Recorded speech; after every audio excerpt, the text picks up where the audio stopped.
Bulletin की शुरुआत कर रहे हैं इस वक्त की बड़ी खबर के साथ। बड़ी खबर आपको बता दें, टीम 11 के साथ सीएम योगी की बैठक जारी है। श्रमिकों की वापसी को लेकर इस बैठक में समीक्षा कर रहे हैं मुख्यमंत्री योगी। घर लौट रहे श्रमिकों से मुख्यमंत्री योगी ने अपील की है कि जो जहां हैं वहीं रुके। प्रशासन उन्हें साधन उपलब्ध करा रहा है, पैदल या दोपहिया वाहन से कतई ना चले।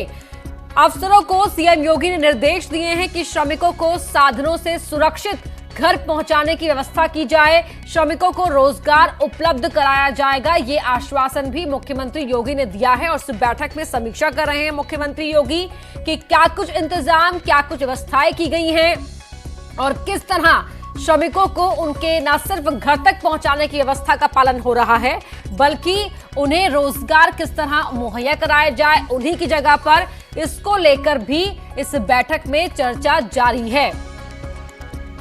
तो 4 दिन में 2.5 लाख प्रवासी, 2.25 लाख प्रवासी कामगार पहुंचे हैं। अफसरों को सीएम योगी ने निर्देश दिए हैं कि श्रमिकों को साधनों के जरिए सुरक्षित घर तक पहुंचाया जाए।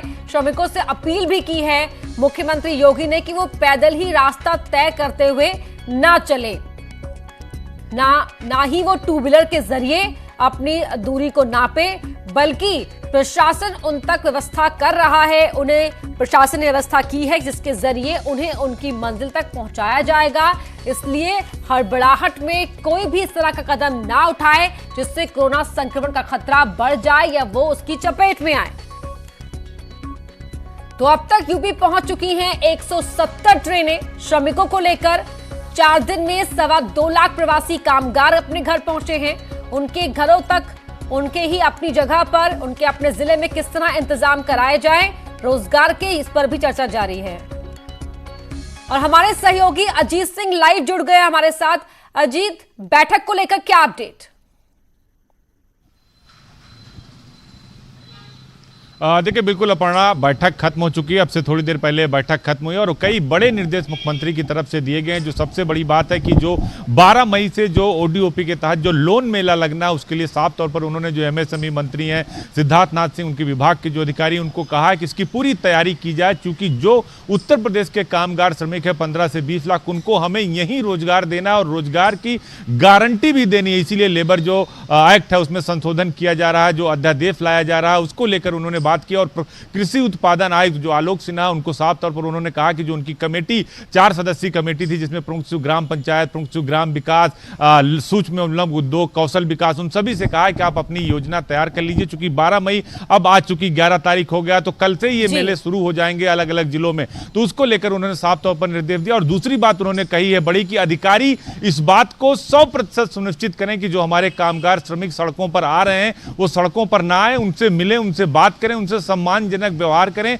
और उन्हें बसों से उनके गंतव्य तक पहुंचाएं, उनका चिकित्सीय परीक्षण सुनिश्चित कराएं, शेल्टर होम और कम्युनिटी किचन में रहने और खाने की उत्तम व्यवस्था हो। तो कई सारे बड़े निर्देश दिए हैं। तो उन्हें आश्वस्त करें कि उनकी हर समस्या के समाधान के लिए सरकार प्रयासरत है। बहुत शुक्रिया अजीत आपका इस पूरी जानकारी के लिए। तो बैठकें खत्म हो चुकी है। तो वहीं यूपी में लगातार ट्रेनों के जरिए श्रमिक पहुंच रहे हैं। इसी को लेकर हमारी सहयोगी अनामिका ने बात की सीनियर डीसीएम जगतोष शुक्ला से। स्पेशल ट्रेनों के जरिए देश के अलग अलग हिस्सों में फंसे मजदूरों को यूपी लाने का सिलसिला लगातार जारी है। लेकिन इस बीच बड़ी राहत की खबर यह भी है कि 12 मई से कुछ ट्रेनों का संचालन शुरू हो जाएगा। लेकिन अब तक कितने मजदूरों को यूपी लाया गया है, कितनी स्पेशल ट्रेनें चली हैं, इस पर खास बातचीत करने के लिए हमारे साथ मौजूद है सीनियर डीसीएम जगतोष शुक्ला साहब। सर, अब तक स्टेटस रिपोर्ट क्या कहती है आपके पास? कितने मजदूर ला पाए आप ट्रेनों के जरिए?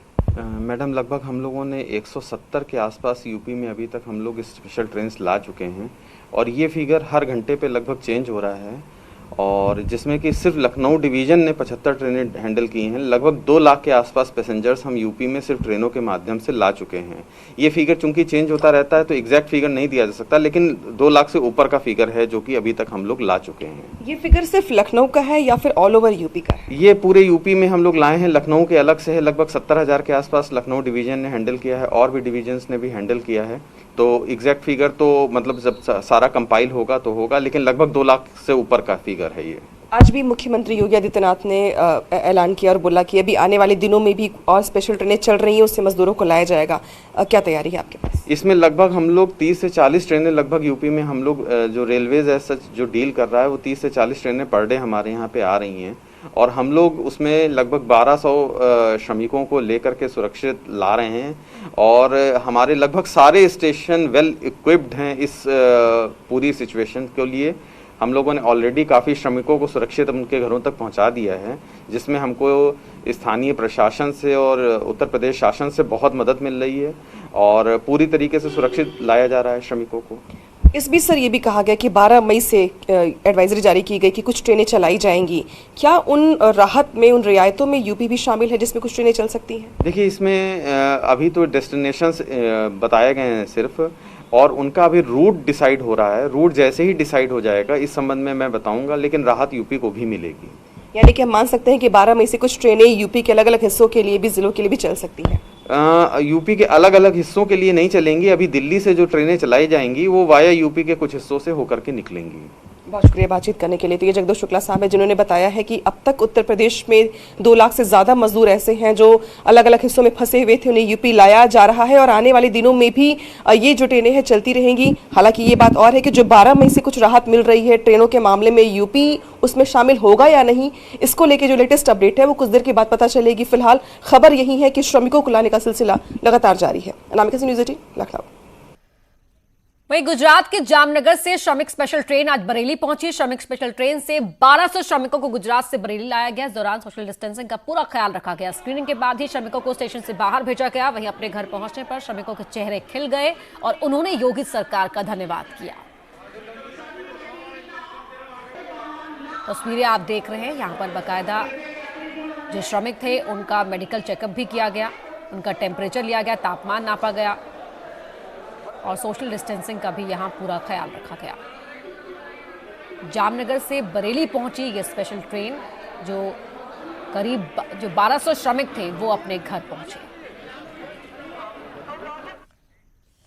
लॉकडाउन के बीच भारतीय रेलवे ने सामान्य ट्रेनों को दोबारा चलाने की घोषणा की है। रेलवे की ओर से दी गई जानकारी के मुताबिक नई दिल्ली से चलने वाली गाड़ियों में आरक्षण आज शाम 4 बजे से शुरू हो जाएगा। फिलहाल 15 जोड़ी ट्रेनों को कल से शुरू करने की योजना है। इन गाड़ियों में यात्रा के लिए टिकट बुकिंग सिर्फ IRCTC की वेबसाइट से ही की जा सकेगी। रेलवे काउंटर से टिकट बिक्री फिलहाल नहीं होगी। यात्रा से पहले सभी यात्रियों को फेस मास्क लगाना अनिवार्य कर दिया गया है। स्टेशन पर डिपार्चर के दौरान स्क्रीनिंग भी की जाएगी। जिन यात्रियों में संक्रमण का किसी भी तरह का कोई लक्षण नहीं होगा उन्हें ही यात्रा की अनुमति दी जाएगी। तो आज शाम 4 बजे से रिजर्वेशन शुरू हो जाएगा और कल से यात्रा कर पाएंगे, लेकिन IRCTC की वेबसाइट के जरिए ही टिकट आप बुक करा पाएंगे।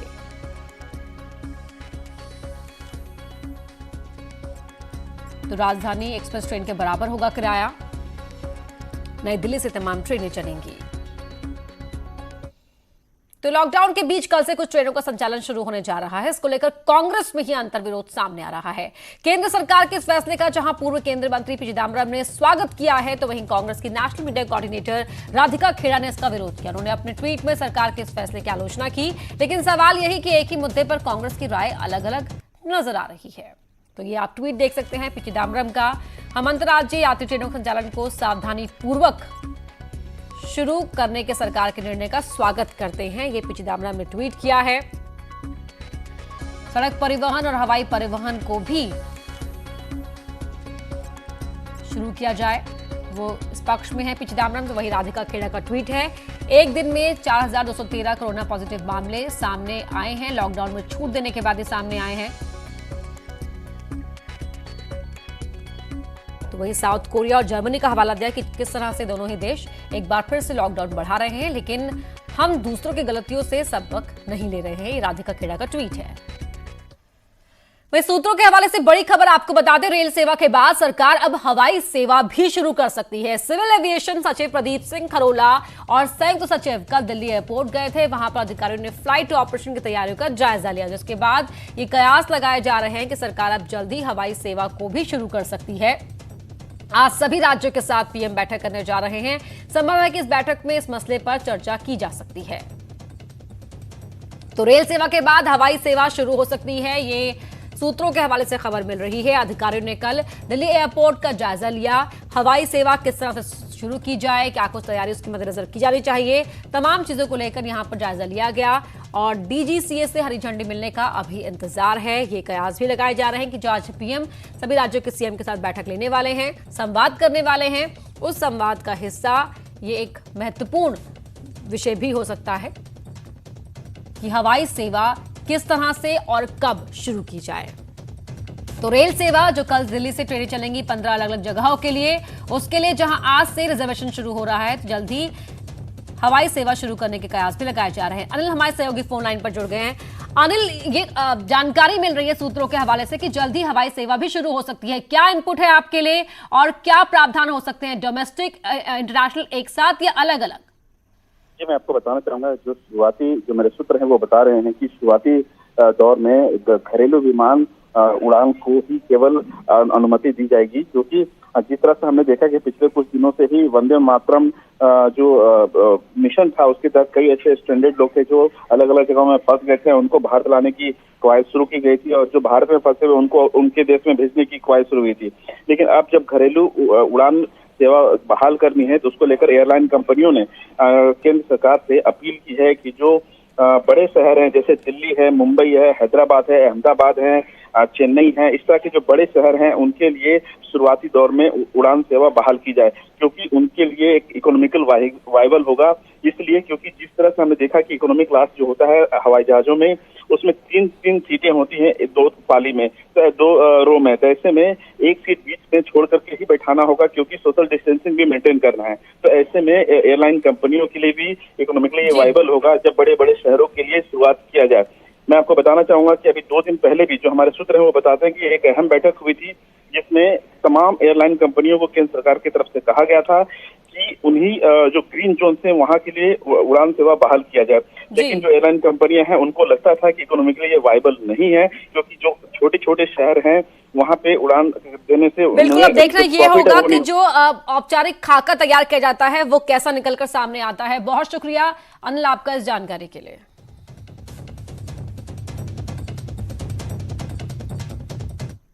कोरोना के प्रकोप और तीसरे लॉकडाउन के बीच आज प्रधानमंत्री मोदी 5वीं बार वीडियो कॉन्फ्रेंसिंग के जरिए सभी राज्यों के मुख्यमंत्रियों के साथ बैठक करेंगे। बैठक दोपहर 3 बजे होगी, जिसमें लॉकडाउन के हालात और कोरोना बीमारी के खिलाफ उठाए जा रहे कदमों पर चर्चा होगी।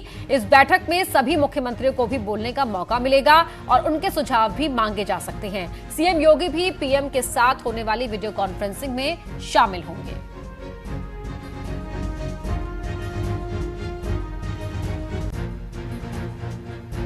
पूर्वांचल के बाहुबली नेता और जौनपुर के पूर्व सांसद धनंजय सिंह को 14 दिन की न्यायिक हिरासत में भेज दिया गया है। धनंजय सिंह समेत 3 लोगों को जेल भेजा गया है। जल निगम के प्रोजेक्ट मैनेजर को धमकी देने के मामले में कोर्ट ने सुनवाई के बाद तीनों को जिला जेल भेजा है। धनंजय सिंह का दागी इतिहास रहा है, उन पर दर्जनों आपराधिक मुकदमे भी चल रहे हैं। तो धमकी और अपहरण मामले में जेल भेजा गया है पूर्व सांसद धनंजय सिंह को। उन पर दर्जनों आपराधिक मुकदमे इस वक्त चल रहे हैं और जल निगम के प्रोजेक्ट मैनेजर को धमकी देने के मामले में उन पर यह कार्रवाई की गई है। धनंजय समेत 3 लोगों को जिला जेल भेजा गया है। 2002 में जौनपुर की राजनीति में एंट्री की थी धनंजय सिंह ने। 2002 में रारी से निर्दलीय विधायक बने थे। 2007 में जेडीयू के टिकट पर विधायक बने थे। 2008 में धनंजय सिंह बीएसपी में शामिल हुए। ये उनका पॉलिटिकल जो बैकग्राउंड है, प्रोफाइल है, वो बता रहे हैं हम आपको। 2009 में जौनपुर से बीएसपी की टिकट पर सांसद बने थे। तो पारिवारिक जीवन भी विवादों में घिरा रहा है। 3 शादियां की धनंजय सिंह ने। शादी के 9 महीने बाद ही पहली पत्नी की संदिग्ध हालात में मौत हो गई थी। उसके बाद एक और शादी की धनंजय सिंह ने। दूसरी पत्नी पर नौकरानी की हत्या का आरोप है।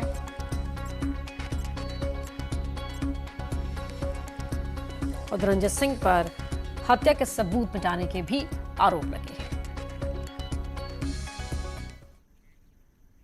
अगली खबर अलीगढ़ से। यहां थाना कुआरसी क्षेत्र में नगला पटवारी चौकी प्रभारी जनता से अपना सम्मान कराने में इतना मशगूल हो गए कि सोशल डिस्टेंसिंग तक भूल गए। तस्वीरों में आप देख सकते हैं जनता फूल वर्षा कर रही है, माला पहना रही है, तो साहब यहां पर इतने गदगद हो गए कि सोशल डिस्टेंसिंग क्या होती है उसी को भूल गए। तस्वीरें देखिए, चौकी प्रभारी कैसे जनता से अपना सम्मान करा रहे हैं और अपने सम्मान में इस कदर आत्ममुग्ध हो गए कि भूल गए कि 2 गज की दूरी का पालन करना कितना जरूरी है। लोगों की यहाँ पे खचाखच भीड़ लगी हुई है और चौकी प्रभारी को माला पहना रहे हैं लोग, उन पर फूलों की वर्षा कर रहे हैं और चौकी प्रभारी भी अपना सम्मान कराने में आत्ममुग्ध है, आत्मविभोर हैं। इसके चलते भूल गए कि सोशल डिस्टेंसिंग का भी पालन करवाना बहुत जरूरी है।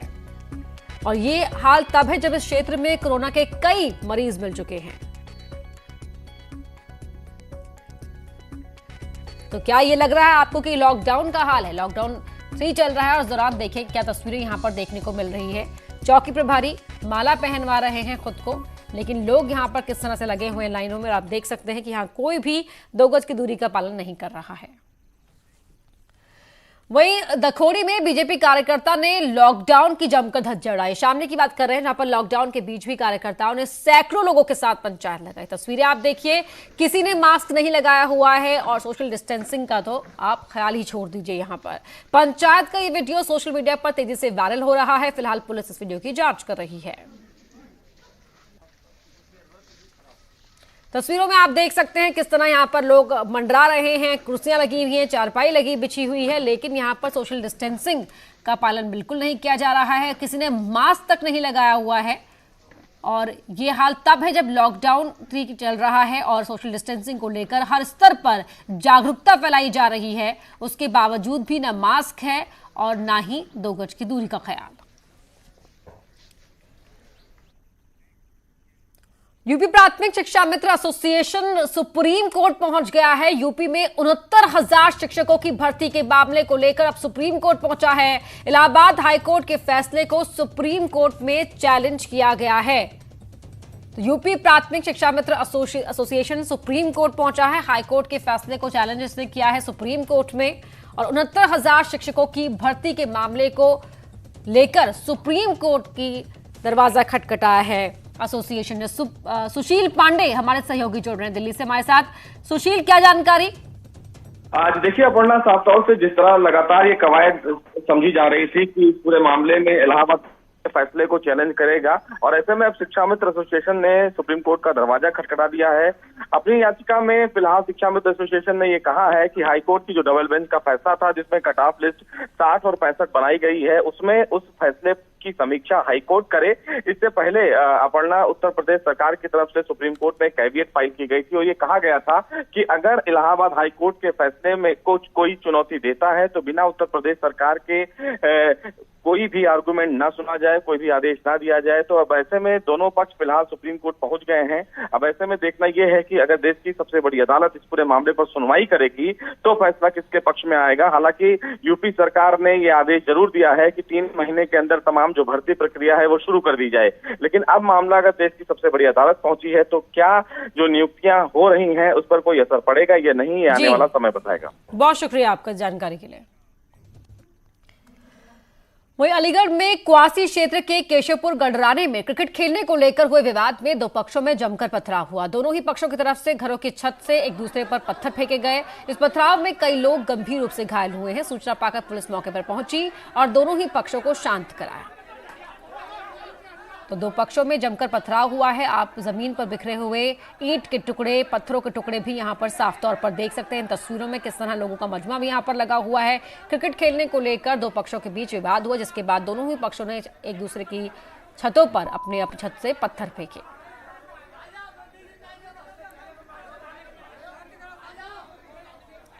खबर रायबरेली से है। यहां एक बेकाबू ट्रक और कंटेनर की जोरदार भिड़ंत हो गई। हादसे में ट्रक ड्राइवर की मौत हो गई जबकि क्लीनर घायल हो गया। सरेनी थाना क्षेत्र के गेगासो में यह हादसा हुआ है, जिसकी तस्वीरें आपके सामने हैं। एक्सक्लूसिव तस्वीर इस हादसे की आप देख सकते हैं।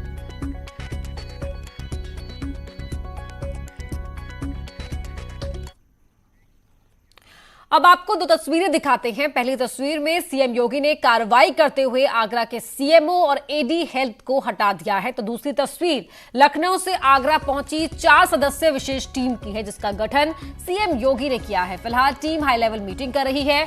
आगरा में कोरोना मरीजों का आंकड़ा 700 के पार पहुंच गया है।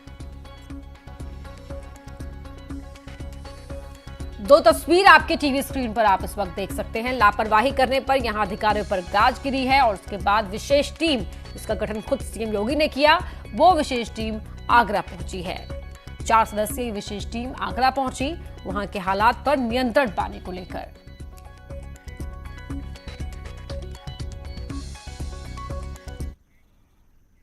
कोरोना के कहर के बीच आईटीबीपी के जवान मुस्तैदी से डटे हुए हैं। करगिल की तस्वीरें आपको दिखाते हैं, जहां भारी बर्फबारी के बीच ट्रकों की आवाजाही कराई जा रही है। करीब 21 दिन से कोरोना वॉरियर्स लगातार इस काम में जुटे हुए हैं। इस रास्ते से करीब 900 ट्रक गुजरते हैं, जिसके जरिए करगिल के 1.5 लाख लोगों की खाने की जरूरत को पूरा किया जाता है।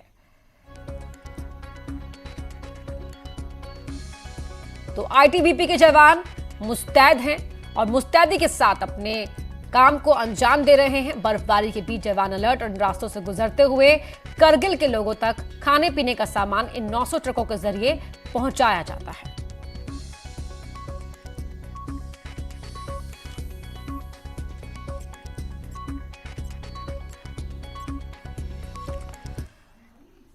और चलते चलते आपको छोड़े जाते हैं कोरोना कंट्रोल रूम के साथ।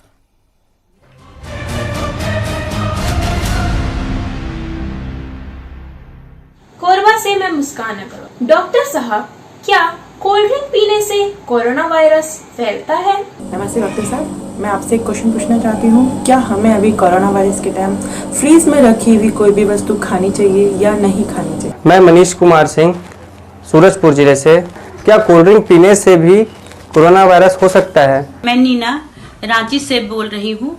डॉक्टर साहब से मेरा एक प्रश्न है, क्या कोरोना वायरस के समय में आइसक्रीम से परहेज रखने की जरूरत है? नमस्ते सर, मैं शिल्पी सूरजपुर जिले से। क्या कोल्ड ड्रिंक पीने से कोरोना वायरस हो सकता है? यह देखा गया है कि जो ठंडी चीजें होती हैं, खासतौर से कोल्ड ड्रिंक, आइसक्रीम और जिनको हम कहते हैं कि जो ठंडा चीजें होता है, वो गले के अंदर, खासतौर से जुकाम में जब गला खराब होता है और आम फ्लू में भी ये नुकसानदायक साबित होती हैं। और गर्म पेय पदार्थ जिनमें कि हमें काढ़ा हुआ, चाय हुआ या दूध हुआ, हल्दी का दूध हुआ, इन सब के सेवन से हमने देखा है कि इसमें हमें जो वायरल जो सिम्टम्स होते हैं गले के, जो खास तौर से होते हैं, उनमें जल्दी निजात मिलती है और हमें अच्छा महसूस देता है।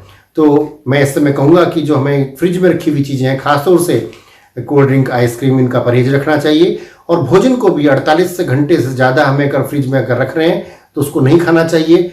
मैं तो कहूँगा कि आप जितना भी खाना खा रहे हैं उतना ही खाना बनाएं, जिससे कि हमें फ्रिज के अंदर ना रखना पड़े। हमें बासी खाने से भी परहेज रखना चाहिए और हमें कोल्ड ड्रिंक, आइसक्रीम का भी हमें परहेज रखना चाहिए।